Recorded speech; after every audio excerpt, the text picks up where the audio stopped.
Hello students, मेरा नाम है रावे काजी। मैं अपने YouTube channel mathematics in easy way पर आपका हार्दिक स्वागत करता हूं। देखिए स्टूडेंट्स, हमारा क्लास 10 का मैथ चल रहा था।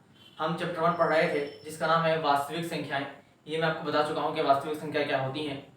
इससे पहले हमारे 4 लेक्चर हो चुके हैं। आज हमारा डे 5 है। इससे पहले 4 डेज हमारे हो चुके हैं। यदि आपने वो 4 वीडियोस नहीं देखी हैं तो उनका लिंक डिस्क्रिप्शन में है, आप वहां से जाकर देख सकते हैं। देखिए स्टूडेंट्स, इससे पहले वाली वीडियो में मैंने आपको बताया था कि यूक्लिड विभाजन प्रमेय का क्या है।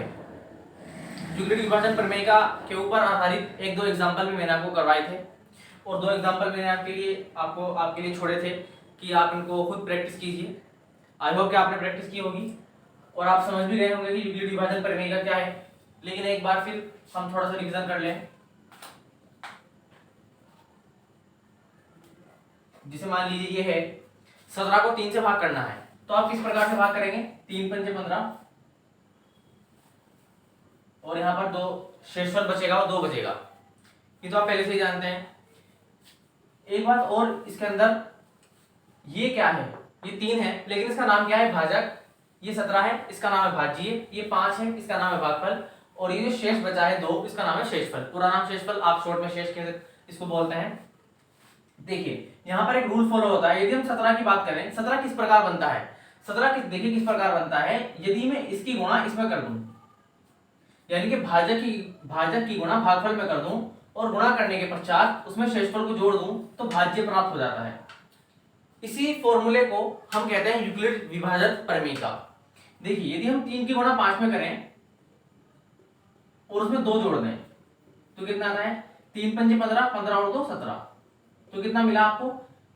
किसके? आप देखिए आपने किस किस की गुणा की? हमने भाजक की और भागफल की गुणा की और उसमें शेषफल को जोड़ दिया। तो भाजक की, यहां लिख दीजिए भाजक गुणा भागफल प्लस शेषफल बराबर भाज्य। ये आपको प्राप्त हुआ। कैसे प्राप्त हुआ भाज्य? आपको भाजक की गुणा भागफल में करते हैं, उसमें शेषफल को जोड़ देते हैं तो हमें भाज्य प्राप्त हो जाता है। एक बात और मैं आपको बता दूं, आप भाज्य इधर भी लिख सकते हैं और इसको इधर लिख सकते हैं। कहने का मतलब आप भाज्य यहां लिख लीजिए, चाहे यहां से हटाइए, क्योंकि बराबर में आप कहीं भी लिख सकते हैं। क्योंकि मैंने आपको पिछले वाले लेक्चर में इस प्रकार से ये प्रमेय का समझाई थी। जैसे मान लीजिए x का मान 3 है, तो आप इसको ऐसा नहीं कि पहले x लिखो बाद में 3 लिखो। आप इसको इस प्रकार में लिख सकते हो 3 बराबर x। बराबर में आगे पीछे चीजें चल जाती हैं, चाहे इधर को इधर लिख लो या इधर को इधर लिख लो, पर दोनों यदि बराबर हैं तो। ठीक है स्टूडेंट्स, ये हम पिछले वाले लेक्चर में कर चुके हैं यूक्लिड विभाजन प्रमेय का। अब हम एक एग्जांपल इस पर आधारित पढ़ेंगे।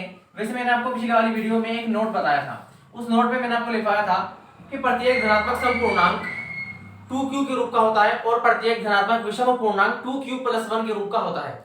आज इसी पर आधारित एक एग्जांपल हम करने वाले हैं। आपके एनसीईआरटी जो बुक है उसका ही एग्जांपल है। आप यदि ढूंढेंगे तो मिल जाएगा आपको शुरू में ही। एग्जांपल के अंदर कहा गया है, दिखाइए कि प्रत्येक धनात्मक पूर्णांक, प्रत्येक का मतलब हर एक, धनात्मक का मतलब है प्लस, यानी कि हर एक प्लस वाला सम पूर्णांक। सम, अब देखिए सम क्या है? सम संख्याएं वे संख्याएं होती हैं जिनको 2 से भाग किया जाए तो 2 से भाग करने पर शेषफल 0 प्राप्त हो जाए, वे संख्याएं सम संख्याएं होती हैं। और एक होती है विषम संख्याएं, वे संख्याएं जिनको 2 से भाग करें तो हमें शेषफल कैसा प्राप्त हो? 0 ना हो, शेषफल कुछ भी प्राप्त हो जाए, 1 2 कुछ भी प्राप्त हो जाए, तो इस प्रकार की संख्याएं विषम संख्याएं कहलाती हैं।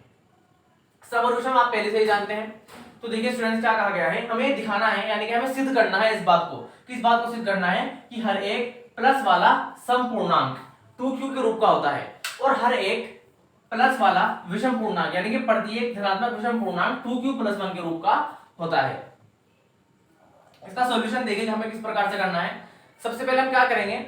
हमने माना कोई धनात्मक पूर्णांक a है। क्या मान लिया मैंने?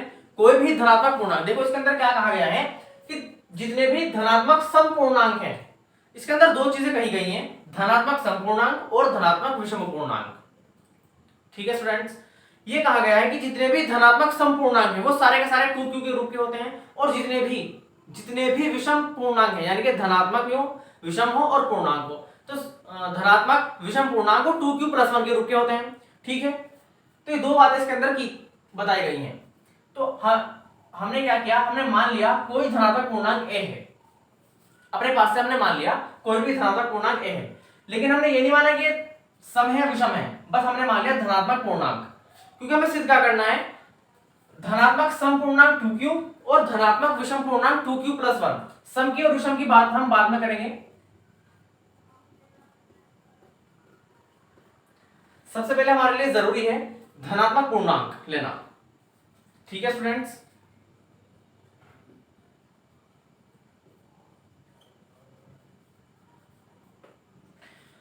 एक बात और मैं आपको बता दूं, धनात्मक पूर्णांक क्या कौन कौन से होंगे, धनात्मक पूर्णांक 1 2 3 पेन के +1 +2 +3 +4 +5 +6 एंड सो ऑन। यदि हम धनात्मक बोला पूर्णांकों की बात करें तो ये मैंने आपको पूर्णांकों का संग्रह पहले वाली वीडियो में बताया था। पूर्णांकों के अंदर माइनस वाली संख्याएं भी ली जाती हैं, जीरो लिया जाता है, और प्लस वाली संख्याएं ली जाती हैं, यानी कि माइनस अनंत से लेकर प्लस अनंत तक। और क्या कहा गया है, धनात्मक पूर्णांक लेने हैं। तो धनात्मक कौन कौन से हैं, ये तो सब ऋणात्मक है। जीरो के बारे में मैंने आपको बताया था, धनात्मक है ऋणात्मक। देखिए तो जीरो है ना, ये धनात्मक है और ना ही ऋणात्मक है, ये बात हम पहले वाले लेक्चर में पढ़ चुके हैं। अब बचे कौन से, ये वाले, ये सब क्या है, धनात्मक ही तो है। तो इसलिए हमें कौन कौन से लेने हैं, 1 2 3 ये वाले, इन यानी कि इन पूर्णांकों की बात की गई है, 1 2 3 4 5 6 7 आगे तक अनंत तक इनकी बात की गई है। तो ये कहा गया है कि जो धनात्मक सम पूर्णांक है वो 2q के रूप के और धनात्मक विषम पूर्णांक 2q + 1 के रूप के होते हैं। हमने क्या क्या मान लिया, कोई भी धनात्मक पूर्णांक a है अपने पास से, आप चाहे a के स्थान पर कुछ और मान सकते हैं, लेकिन मैंने a इसलिए माना क्योंकि मैंने आपको युक्लिड विभाजन प्रमेय का जो बताई थी, हमारी जो एनसीईआरटी की बुक है उसमें युक्लिड विभाजन प्रमेय का a और b के रूप में दी गई है, ठीक है स्टूडेंट्स। तो हमने मान लिया कोई धनात्मक पूर्णांक है a, यहां तक की बात क्लियर है। अब देखो जो युक्लिड विभाजन प्रमेय का है वो कुछ इस प्रकार होती है, a = bq + r। ये वाली यूक्लिड विभाजन प्रमेय का भी हम पिछले वाले लेक्चर में पढ़ चुके हैं इस रूप में भी। और एक बात और होती है यहाँ पर, शर्त क्या है, जहां r जो है वो b से छोटा हो और 0 के बराबर हो या 0 से बड़ा हो, ये शर्त होती है यूक्लिड विभाजन प्रमेय का की शर्त है। ये क्या शर्त है यूक्लिड विभाजन प्रमेय का की, a = bq + r, ये तो हो गई हमारे प्रमेय का। और इसकी शर्त क्या है, जो r है, देखो r के, देखो अगर मैं बात करूं a क्या है, a है भाज्य। मैंने अभी आपको लिखवाया था भाज्य बराबर, इसको लिख लेते हैं दोबारा, भाज्य बराबर भाजक गुणा भागफल प्लस शेषफल। ये है हमारी यूक्लिड विभाजन प्रमेय का, आप आसान भाषा में समझिए ध्यान से, ये हमारी यूक्लिड विभाजन प्रमेय का है, ठीक है स्टूडेंट्स। भाज्य बराबर भाजक गुणा भागफल प्लस शेषफल, ये हुई हमारी यूक्लिड विभाजन प्रमेय का। लेकिन इसको मॉडिफाई करके इस रूप में लिख दिया गया, a = bq + r। अब देखो a क्या है, a होता है भाज्य, क्योंकि भाज्य के स्थान पर इन्होंने लिखा a, फिर यहाँ बराबर है तो इन्होंने भी बराबर लगा दिया, फिर आया हमारा भाजक, तो इन्होंने भाजक के स्थान पर कौन लिख दिया, b लिख दिया। उसके बाद गुणा है तो इन्होंने भी गुणा लगा दी, यहाँ पर कोई चिन्ह नहीं है, आप गुणा लगा सकते हैं, यहाँ पर गुणा ही है वैसे, ठीक है स्टूडेंट्स। उसके बाद आया भागफल, इन्होंने भागफल के स्थान पर लिख दिया q और प्लस शेषफल, इन्होंने भी प्लस लगाया और इन्होंने शेषफल के स्थान पर r लिख दिया, ठीक है।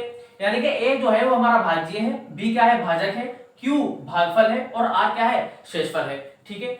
और जो कहा गया है कि जो शेषफल है, यानी कि जो r है, r का मतलब शेषफल, वो हमेशा किससे छोटा हो, b से छोटा हो। अगर हम इसकी बात करें, इसकी केवल इतने की, इसमें आप देख रहे होंगे कि जो ये चिन्ह है इसका मुंह b की तरफ खुला हुआ है, इस चिन्ह का मुंह b की तरफ खुला हुआ है, इसका मतलब है कि b बड़ा है किससे, r से। जब b r से बड़ा है तो ऑटोमेटिकली आप समझ गए होंगे, b बड़ा है r से तो r छोटा होगा b से, b बड़ा है r से तो r छोटा है b से, ठीक है। यहां तक की बात क्लियर है, r छोटा है b से और r का मतलब क्या है, शेषफल, और b का मतलब क्या है, भाजक। कहने का मतलब है कि जो शेषफल है वो भाजक से छोटा होना चाहिए। हम यूं भी तो कह सकते हैं r b से छोटा है, r का मतलब शेषफल, b का मतलब भाजक, तो जो शेषफल होना चाहिए हमारा वो भाजक से छोटा होना चाहिए। यहां तक की बात क्लियर है। उसके बाद क्या कहा गया है, और कि जो r है, r का मतलब शेषफल, जो शेषफल है वो 0 के बराबर हो। देखिए यहाँ पर दो चिन्ह लगाए गए हैं 0 के और r के बीच में। एक चिन्ह तो यह है कि जो r है वो 0 से बड़ा है, दूसरा चिन्ह है r 0 के बराबर है, नीचे एक डंडा लगा हुआ है और एक चिन्ह लगा हुआ है बड़ा, कि r 0 से बड़ा है और नीचे एक डंडा, इस एक डंडे का मतलब है कि r 0 के बराबर भी है। यहाँ पर दो चिन्ह लगाए गए हैं, r 0 के बराबर भी है, r 0 से बड़ा भी है। तो r क्या है, शेषफल। तो एक बात तो ये हो गई कि जो हमारा शेषफल है वो भाजक से छोटा होना चाहिए। दूसरी बात ये है कि जो शेषफल है वो या तो 0 के बराबर हो या 0 से बड़ा हो। यहां तक की बात आपको क्लियर है, इस लाइन का मतलब क्लियर है आपको कि जो r है या तो वो 0 के बराबर हो, अर्थात शेषफल या तो 0 के बराबर हो या 0 से बड़ा हो, लेकिन भाजक से छोटा होना चाहिए। जीरो के बराबर है, जीरो से बड़ा हो, लेकिन जीरो से ऐसा नहीं कि चाहे कितना भी बड़ा हो, एक जीरो से बड़ा या तो हो सकता है, देखिए एक जीरो से सब बड़े होते हैं, 1 2 3 4 5 6 7 8 9 10 सब जीरो से बड़े हैं, जीरो के बाद आने वाले नंबर सभी जीरो से बड़े हैं। लेकिन दूसरी शर्त क्या है कि बी से छोटा हो, यानी कि भाजक से छोटा होना चाहिए शेषफल। यहां तक की बात आपको क्लियर हो गई होगी। तो देखिए हमने क्या मान लिया, माना कोई धनात्मक पूर्णांक ए है। अब देखो उसने क्या कहा कि जो सम पूर्णांक है वो 2q और विषम पूर्णांक 2q + 1, इन दोनों में क्या सिमिलरिटी है, यहां पर भी 2q यहां पर भी 2q है। ठीक है, अब देखो हमारी जो प्रमेयिका है वो है कि a बराबर bq + r। यदि मैं q का गुणांक देखूं, q ये रहा हमारा q का गुणांक कौन है, b। और देखिए दोनों गुणा में है, जब दो चीजें गुणा में हो तो एक दूसरे की गुणांक होती है। मान लीजिए मैंने लिख दिया 5x और ये दोनों गुणा में तो है, मैं कहूं कि 5 का गुणांक क्या है, आप कहेंगे x, और अगर मैं कहूं कि s का गुणांक क्या है, आप कहेंगे 5। ये दोनों एक दूसरे के गुणांक है। जब दो पद आपस में उनकी गुणा हो रही हो तो वो एक दूसरे के गुणांक कहलाते हैं। जैसे 5 x का गुणांक है और x 5 का गुणांक है। ठीक है, तो यहां पर भी वही बात है, q किसका गुणांक है, b का, या मैं कहूं b किसका गुणांक है, q का। लेकिन यहां पर एक सिमिलरिटी है 2q 2q, तो हम q लेके चलेंगे। q किसका गुणांक है, b का गुणांक है। यहां पर q किसका गुणांक है, b का गुणांक है। और यहां पर देखो q किसका गुणांक है, 2 का गुणांक है। यहां पर भी q 2 का गुणांक है। ठीक है स्टूडेंट्स, तो हम कह सकते हैं भाई यहां अगर हम बात करें यहां पर 2q है और यहां की अगर बात करें यहां पर bq है। ठीक है, यहां जो q का गुणांक यहां b है और यहां 2 है।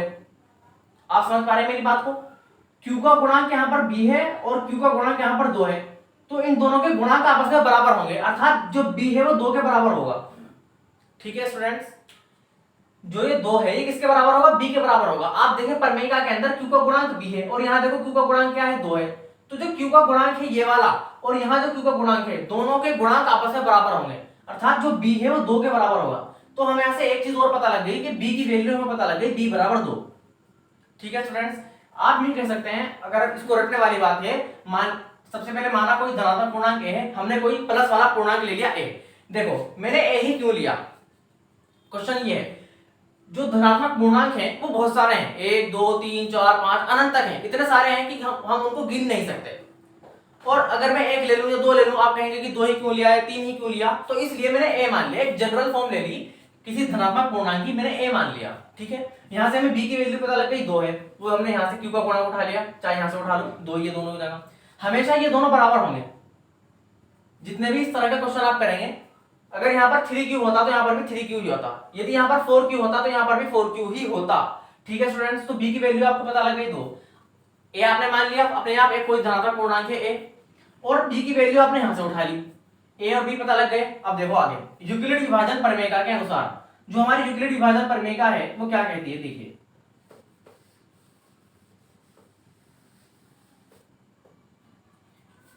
a बराबर bq + r, ये हमारी यूक्लिड विभाजन प्रमेयिका है। हमें ये बात जरूर लिखनी है जहां r जो है वो b से छोटा है और r जो है वो 0 से बड़ा है या 0 के बराबर है, ये इसकी शर्त है, बिना इसके काम नहीं चलेगा, ये लिखना अनिवार्य है।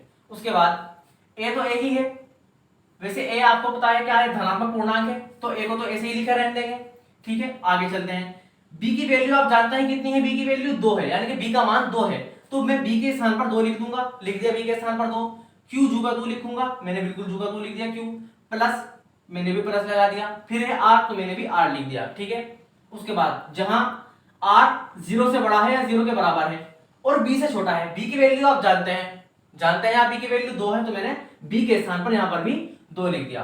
क्या आपको यहां तक क्लियर, आगे चलते हैं। अब हमें इस शर्त के अनुसार चलना है, क्योंकि आप जानते हैं कि यूक्लिड विभाजन प्रमेयिका को लागू करने के लिए इस शर्त को फॉलो करना बहुत जरूरी है, तो हम इसके अनुसार चलेंगे। क्योंकि जो r है वो 2 से छोटा है, 0 से बड़ा है और 0 के बराबर भी हो सकता है। इन दोनों में से एक बात होगी, दोनों एक साथ नहीं हो सकती भाई, r 0 से बड़ा भी हो और r 0 के बराबर भी हो, कभी ऐसा नहीं हो सकता। कभी कभी ऐसा होगा कि r 0 के बराबर होगा, कभी कभी ऐसा होगा कि r 0 से बड़ा होगा, लेकिन हमेशा r b से छोटा होगा। ठीक है स्टूडेंट्स, यहाँ पर b होगा b से छोटा होगा, जैसे यहाँ पर 2 से छोटा है, हो सकता है यहाँ पर 5 10 कुछ भी आ जाए, हमेशा इससे छोटा होगा, लेकिन 0 के बराबर भी हो सकता है और कभी कभी 0 से बड़ा भी हो सकता है। ठीक है, तो हम इस लाइन के अकॉर्डिंग चलेंगे। देखो हमारे पास कितनी कंडीशन है, हमारे पास यहाँ पर 3 कंडीशन अप्लाई हो रही हैं कि या तो सबसे पहले इन दोनों को ले लो, सबसे पहले हम इन दोनों को उठा लेंगे, कि या तो r 0 के बराबर है या r 0 से बड़ा है। तो सबसे पहले मैंने मान लिया कि r हो सकता है 0 के बराबर हो, तो हम लिख देंगे यदि r बराबर 0। यदि का मतलब है अगर r बराबर 0 है तब क्या होगा। तो हमने r बराबर 0 मान लिया। जब हमने r बराबर 0 मान लिया तो हम r का मान इस इक्वेशन में रखेंगे। ये जो आप देख रहे हैं इसमें रखेंगे r का मान। रखो इसमें r का मान। सबसे पहले a है तो a जुगा को लिख देंगे। उसके बाद बराबर है तो हम भी बराबर लगा देंगे। उसके बाद 2q है तो हम भी 2q लगा देंगे। प्लस है तो हम भी प्लस लगा देंगे। r का मान हमने 0 माना है तो हम यहाँ पर 0 लिख देंगे। आपको पता है कि जब किसी संख्या में 0 को जोड़ते हैं तो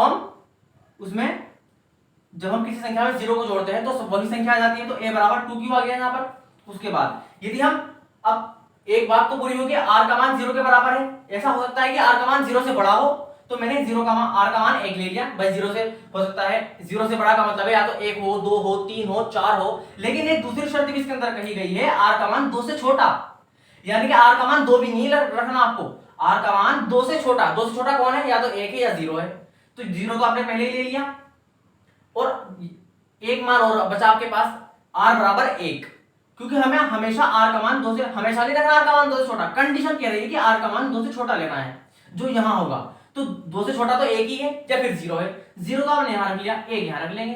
यदि r बराबर 1 तब अब क्या होगा, फिर हम r का मान यहीं रखेंगे, a बराबर 2q प्लस 1। ठीक है स्टूडेंट्स, तो a बराबर 2q और a बराबर 2q प्लस 1 हमारा आ गया। अब देखो उसने कहा था कि प्रत्येक धनात्मक समपूर्णांक, मैंने a क्या माना था, a मैंने माना धनात्मक पूर्णांक। ना तो मैंने लिखा कि धनात्मक समपूर्णांक और ना ही ये लिखा कि धनात्मक विषम पूर्णांक। मैंने लिखा केवल और केवल धनात्मक पूर्णांक। तो अब आप कहेंगे कि सम और विषम कहां गए। अब सम और विषम तो मैं आपको करके बताऊंगा कैसे है सम और विषम। सम और विषम नहीं हम यहां लिखने के, ये भी धनात्मक पूर्णांक है, ये भी धनात्मक पूर्णांक है। भाई एक क्या है, मैंने माना था एक धनात्मक पूर्णांक है, पॉजिटिव इंटीजर यानी कि प्लस वाला पूर्णांक है।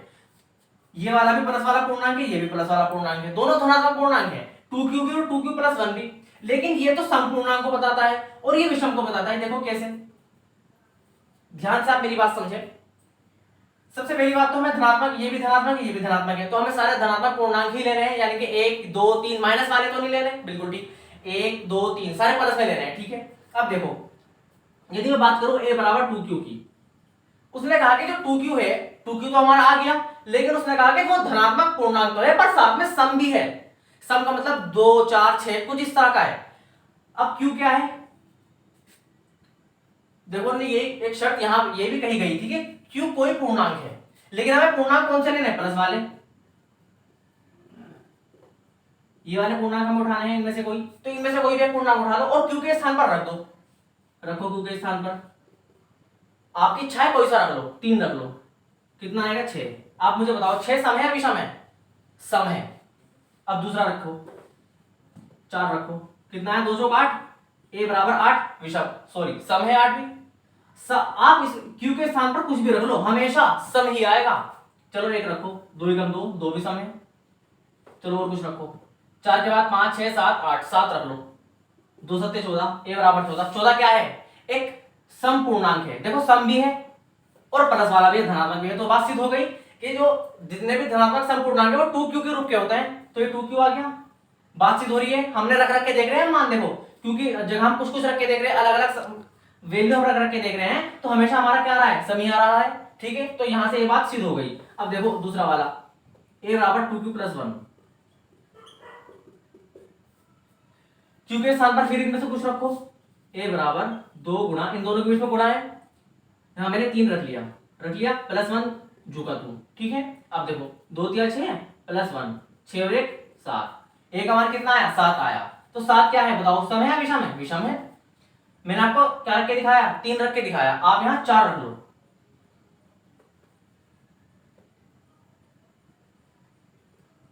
ठीक है, देखो 2 चौक 8 प्लस 1, 8 और 1 9, तो यहां पर कितना आया, 9 आया। 9 कैसा है, सम है विषम है, 9 कैसा है, विषम है।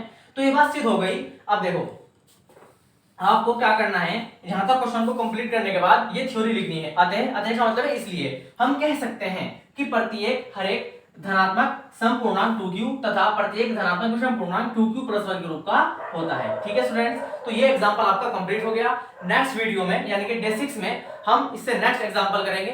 ठीक है स्टूडेंट्स, आपके 3 एनसीईआरटी से रिलेटेड मैं एग्जांपल कराऊंगा, उसके बाद हम करेंगे एक्सरसाइज 1.1। ठीक है स्टूडेंट्स, तो मिलते हैं नेक्स्ट वीडियो में।